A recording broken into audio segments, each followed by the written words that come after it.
Some key things to keep in mind when selecting a sump pump for dewatering your basement is always make sure you have a pump that's capable of handling the amount of volume that you may potentially have beneath your slab. Most pumps are designed for dewatering are high capacity pumps, third horse, half horsepower or 3/4 horsepower pumps. These are designed to handle large amounts of volume. Most dewatering pumps will also have a screw-in check valve built into the base. This is a key feature. This will actually stop water from coming back down the discharge pipe back into that liner, potentially ending up back on the floor. So a typical sump pump involves a check valve, 1.5 inch PVC pipe coming through the liner. You should be having your sump pump in a radon sealed liner. Once that pipe comes through the lid, you always want to make sure you have a coupling, a mission coupling, a point where we can separate if we have to go in and service that pump. That's key. Having that discharge pipe, that 1.5 inch PVC pipe run to the wall, clamped to the wall securely, is also key, so we don't have vibration or any loose fittings come from that.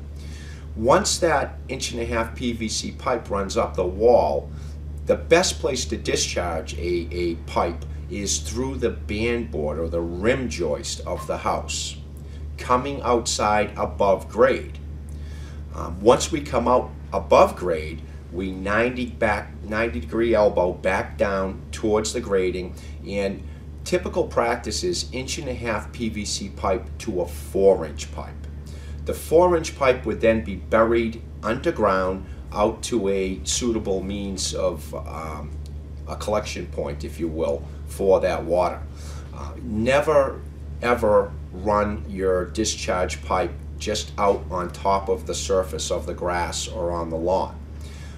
This can erode the sod or the seeds or any grass, and obviously sinkholes and freezing and everything can occur with that. So you always want to make sure you're discharging your basement water from that sump pump underground out to a suitable collection point. Also, on that downward end of that discharge, once we come through the rim joist or band board and drop down outside the house, you also want to have a freeze preventer on there, so as that you don't have an obstruction in that line, potentially causing that pump to overrun itself within the basement.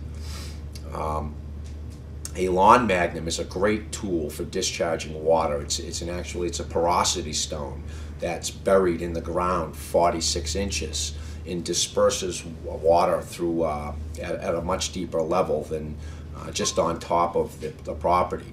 Avoid just running a pipe underground to a dry well, a pit of stone, if you will. Again, sinkholes are created with that, and backups can occur with that as well.